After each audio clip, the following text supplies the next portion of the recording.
It takes only 10 seconds to ignite a storm. A shaky, grainy video outside a quiet bar in Venice shows Sydney Sweeney, Hollywood's rising star, stepping into the night. At her side walks Scooter Braun, once the most powerful music manager in the world, now a man surrounded by controversy and decline. The camera wobbles, the street glows under golden lights, and yet the image is clear enough to spark millions of views within hours. You see it once, and suddenly you can't look away. What makes this moment so magnetic is not what's obvious, but what's hidden. Was that a quick smile between them? A hand brushing against another? Or was it simply two people leaving the same place at the same time? In Hollywood, ambiguity is never empty. It's fuel. Within hours, the clip flooded YouTube. Reaction videos dissected every frame. Gossip hosts slowed the footage to catch even the smallest detail, and fans began to argue as if they were watching the opening scene of a new drama. Romance, strategy, or the desperate attempt of a fallen mogul to cling to relevance through proximity to a star on the rise. In a city built on image, even silence becomes a headline, and this silence was deafening. Sydney Sweeney's ascent was dazzling, almost cinematic in itself. From the haunting vulnerability she delivered in Euphoria to the biting satire of The White Lotus, she quickly became one of Hollywood's most bankable young stars. With Anyone But You, her face was on billboards across cities, her laughter on red carpets, her name on everyone's lips. She was no longer just an actress, she was a symbol of the industry's next generation. But with every spotlight comes a shadow. When Sydney fronted American Eagle's fall campaign, the brand called it a triumph. The tagline, "Sydney Sweeney has great genes," was cheeky, playful to some. To others, it was clumsy, even offensive, sparking debates far beyond fashion. Overnight, a celebration of denim turned into a cultural controversy, and Sydney found herself in the middle of a storm she never asked for. And imagine this. You fought for every role, worked for years to prove your worth, and suddenly a single slogan overshadows your craft. Would you shrug it off, or feel the sting of being reduced to a punchline? For Sydney, the Venice clip didn't land on clean ground. It arrived while she was already under fire, her image fragile, her every move magnified. And that made the sight of her walking beside Scooter Braun even more explosive. For more than a decade, Scooter Braun was a kingmaker. He discovered Justin Bieber on YouTube and turned him into a global superstar. His client list glistened with names like Ariana Grande, Demi Lovato, and J Balvin. To many, Braun wasn't just a manager. He was the architect of modern pop culture, the man pulling strings behind the biggest stages on Earth. But empires don't always collapse with a bang. Sometimes they erode, one crack at a time. The turning point was his battle with Taylor Swift over the ownership of her master recordings. What he called business, millions called betrayal. Swift's fans flooded the internet with outrage, and suddenly Braun wasn't a genius, he was a villain. Then came the exodus. One by one, the artists who had once trusted him walked away. The powerhouse image fractured. Headlines that once praised his empire now documented its decline. Now place yourself in his shoes. You've built an identity on control, on being indispensable, and in a single storm, you become the story everyone wants to escape. Do you fade quietly or fight desperately for relevance? That's why when the Venice footage surfaced, it wasn't just Sydney in the spotlight. For Braun, it looked like a chance to step back into the narrative, whether he intended it or not. The footage lasted less than 10 seconds. Shaky, dimly lit, captured from a distance, yet it carried the force of a headline. Sydney Sweeney stepping out of Harry's bar, her movements casual, almost unaware. Beside her walked Scooter Braun, eyes darting, posture tense, as though he knew the weight of being seen.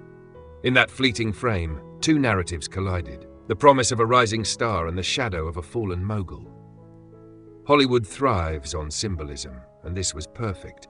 Youth and fragility walking next to power and infamy. It was a pairing too irresistible for the world to ignore. Then came the explosion. Within hours, the clip had spread across YouTube, magnified by gossip channels and reaction hosts eager to dissect every second. Screens froze on blurred gestures, slowed down to catch what might have been a smile or a fleeting touch. And here's where you come in.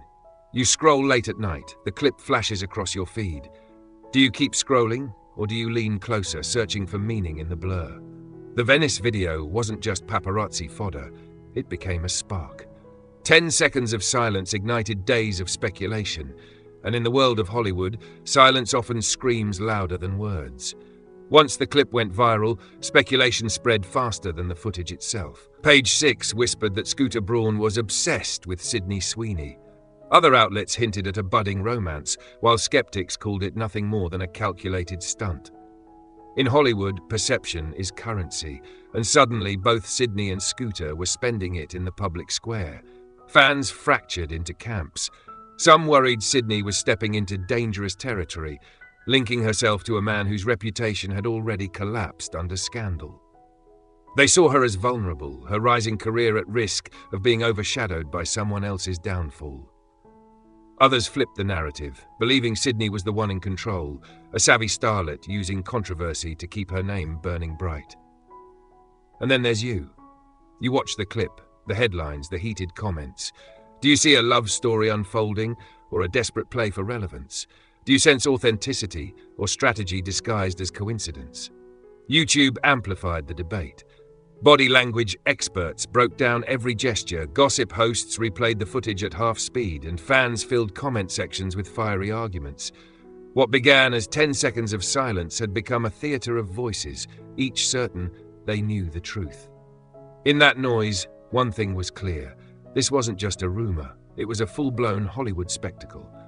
In the aftermath, the Venice clip no longer felt like a random paparazzi shot. It became a mirror, reflecting not only the people in it, but the culture that consumed it.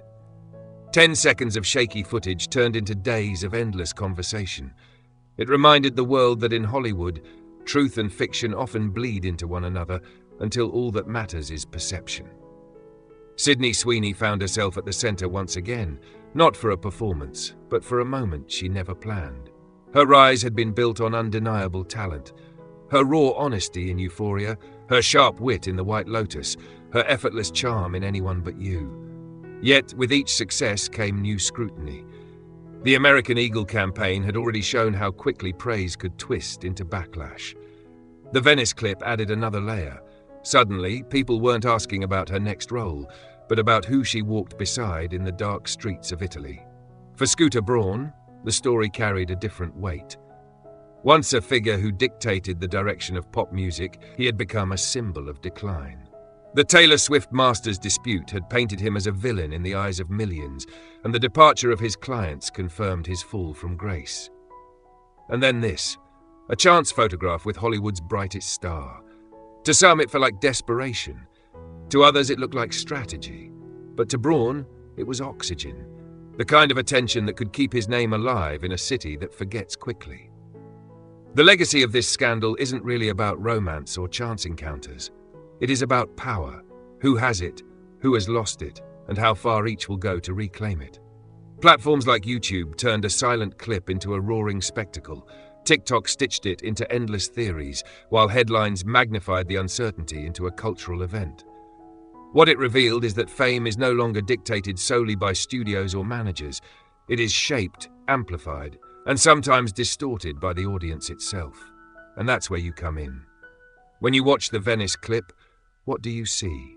Do you believe you are witnessing the spark of something real, or the carefully staged choreography of survival? Do you lean toward romance or manipulation? The answer is yours. Comment your thoughts below, because in this story, your voice is not just an echo, it is part of the scandal's legacy.